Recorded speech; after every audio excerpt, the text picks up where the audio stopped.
You get nervous when someone asks you a question in English. You don't know how to speak about certain topics in English. You feel like you don't know enough English vocabulary. You don't know how to speak English for a long time fluently, and you don't know how to actually think in English. Well, turn your frown into a smile, because today I am going to teach you how to get fluent in 5 days. This episode is being brought to you by the Speak English with Tiffani Academy, the #1 online English academy for intermediate and advanced English learners. If you want to continue studying with me, teacher Tiffani, and join the academy, click the link in the description below. Let's jump right in. Day 1. All right, day 1. The first thing you want to do is select 5 topics you are interested in.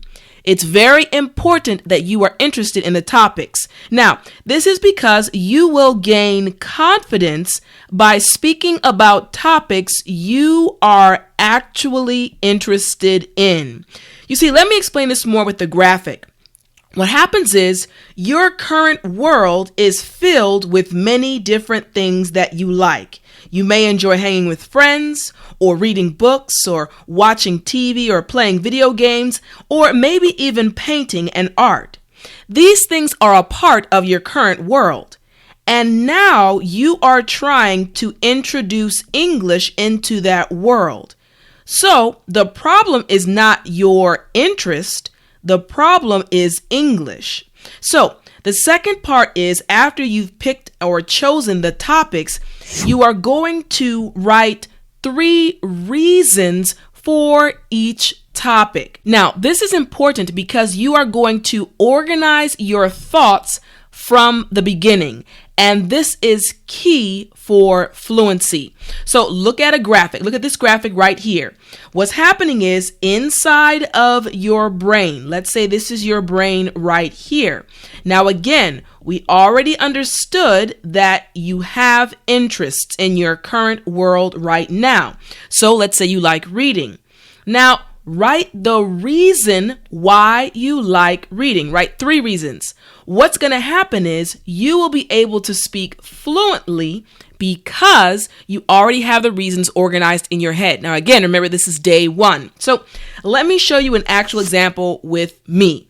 So what I have done is, on day 1, I have chosen 5 things that I am interested in. And these are real things. So I'm interested in health, cooking, sports, art, and travel. Again, in my world currently, I like these 5 things. So this is my world right here, these 5 things. Now, what I have to do again is I need to go and give 3 points or 3 reasons why I enjoy these 5 things, or why I am interested in them. So, for example, health. I like healthy food, I want to enjoy life, and health affects the mind. These are the 3 reasons why I'm interested in health. Now, let's skip down to art, okay? You all know that I'm an artist. Now, 3 reasons. Why do I like art as a topic? Well, I gave you 1. I'm an artist. It was my college major.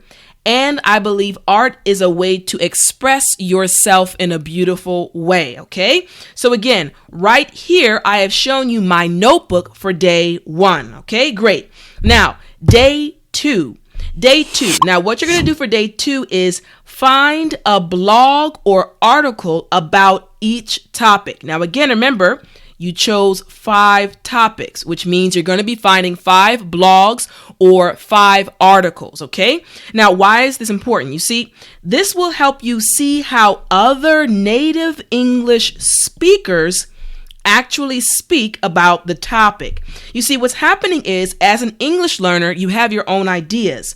But what you need to do is find out how native English speakers actually speak about the topics you have chosen, okay? So after you found the article or blog post, you are going to pick out 3 interesting points about the topic, okay?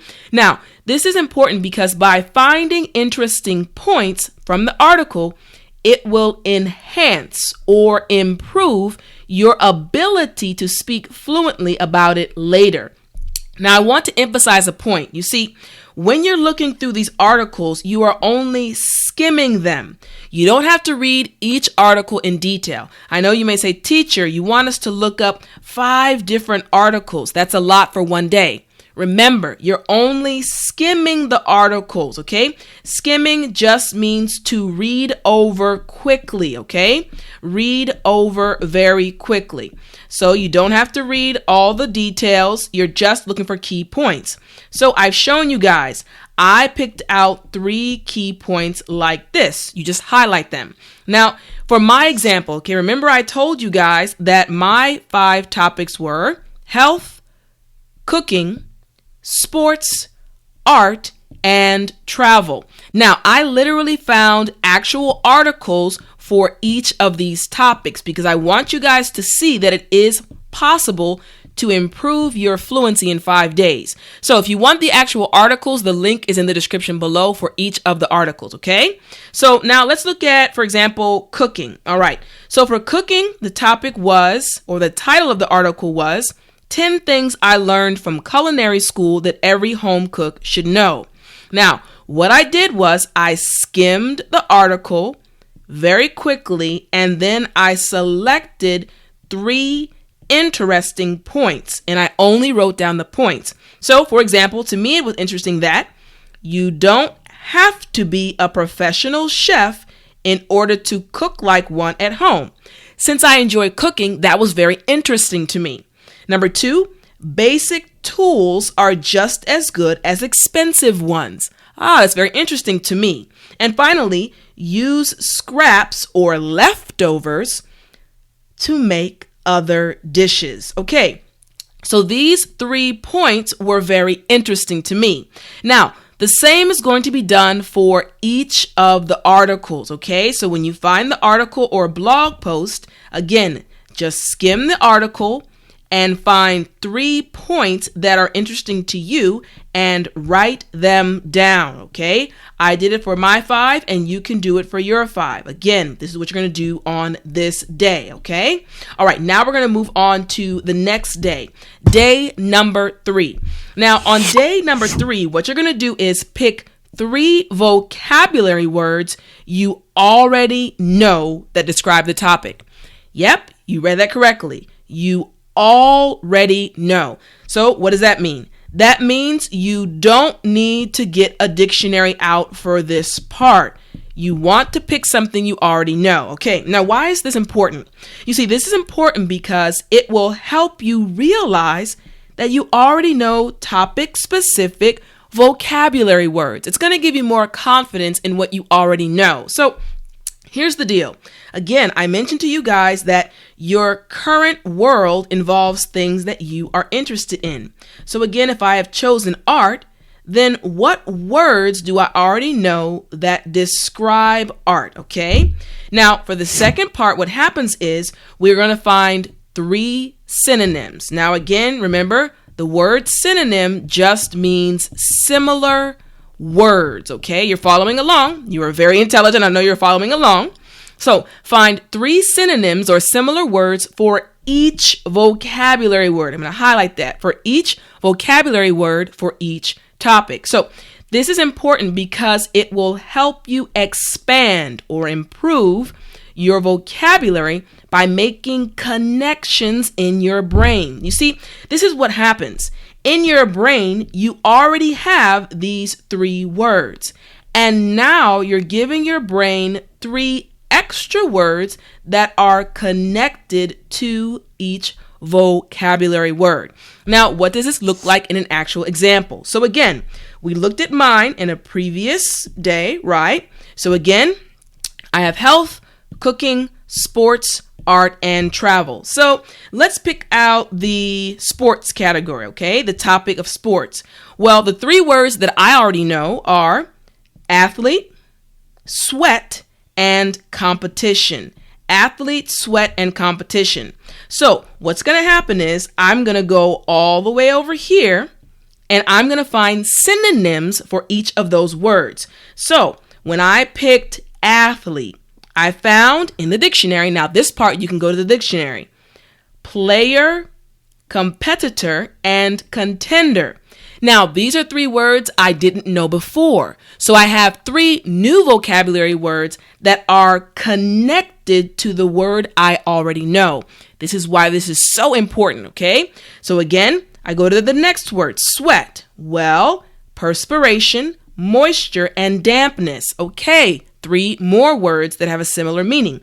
And finally, competition, bout, fight, and match. So, for the topic of sports, now instead of just knowing 3 words, I now know 3 plus 9. You guessed it. And that means I know 12 words related to the topic that I am studying. All right. So you see how your vocabulary can expand very quickly. So now we have 12, 12, 12, and 12 right here. So in one day, your vocabulary is going to expand very quickly and you've made connections. All right.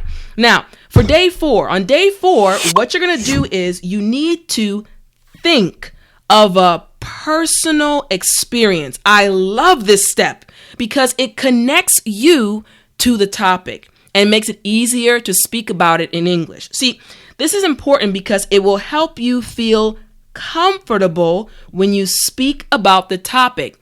If it's your personal experience, you will naturally speak more about it. I remember when I was learning Korean, this happened to me many times. My personal experience became easier to talk about. So, this is what's going on. You have the topic, then you've learned the vocabulary words plus the synonyms. Now, these are in your brain, and now you're trying to find an experience in your life that connects to the topic and also those vocabulary words. Now, after you have thought of that experience, what you're going to do is write the 5 W's for each of the experiences you listed in part 1, okay? All right, now why is this important? This is important because the more information you are able to give, the more fluent you will sound. So, you see, this is what's going on. You have your experience that you're going to talk about, but now you're already organizing your thoughts about who was there, what happened, when did it happen, where did it happen, and why did it happen. And this will make it 10 times easier for you to speak about it if someone asks you a question about this topic later. So, again, let's look at my example. My 5 topics were, again, health, cooking, sports, art, and travel. Now, my personal experience for health is becoming a vegan for my health. Okay, a vegan is someone who doesn't eat meat or milk or cheese products. Okay, then for cooking, I chose cooking Mexican food for my Korean friends. Now, all of these experiences are real. It's very important that they are real. For sports, playing basketball and soccer in college. I was very active when I was in college. I loved sports. Now for art, being an artist my entire life. That's true. And for traveling to London, Paris, and Madrid. So you see what's happened is I have personal experiences for each of these topics, which means immediately my brain is starting to formulate an idea. Now, what I've done is I've given all of the information connected with the 5 W's for each of these experiences, okay? So that's why it's important. This step is important for you to list your details, okay? So, for example, let's say for sports, okay? Right here, me, that's for who. For what? I played basketball and soccer. When? In college. Where? In Alabama. Why? I enjoyed playing sports. If you notice, a few moments ago, I actually gave you all that information naturally. Why? Because I am fluent in English, and you can be too. All right, now, day 5. Day 5 is where you are going to create 5 possible questions for each topic you selected. That's right. Now you're going to be creative. You see, now this is important because it will help you mentally prepare and not get nervous when speaking. So many times students get nervous when someone asks them a question they never heard. But if you prepare possible questions beforehand, not only will you be comfortable, you will be able to speak fluently because you prepared yourself. Now, what's going to happen is after you have created these questions, you're going to review the previous 4 days and see how that information connects. Now, this is important because it will help you learn how to connect information with certain topics and improve your fluency. So, you see what I have done? I've laid out, we have day 1, day 2, day 3, and day 4. Again, we've already looked at these 4 days previously. Now, we've created these 5 questions on day 5. And I have connected them with one of the previous days, maybe the vocabulary or my personal experience. So let's look at this in an actual example. Okay, so again, we have my 5 topics at the top. And let's say for travel, I'm going to give you the questions I made. So I said, do you like to travel? Which is a very common question that ESL learners are asked. Have you ever traveled abroad? Number 3, if you could go anywhere, where would you go? Number 4, which form of travel do you prefer, backpacking or a cruise? And number 5, why do you think travel has become so popular over the last 10 years? So again, you can make 5 questions for your topics. Now, I will say this. If you have difficulties making questions, you can find them online, okay? Just type the topic and look for questions about the topic. That is okay. But that's how you become fluent in 5 days. I hope you enjoyed this lesson. If you want to continue studying with me, join the Speak English with Tiffani Academy now. Click the link in the description below and you can start studying and improving your English. Also, remember to click the video on the left of your screen and continue learning more. As always, remember to speak English.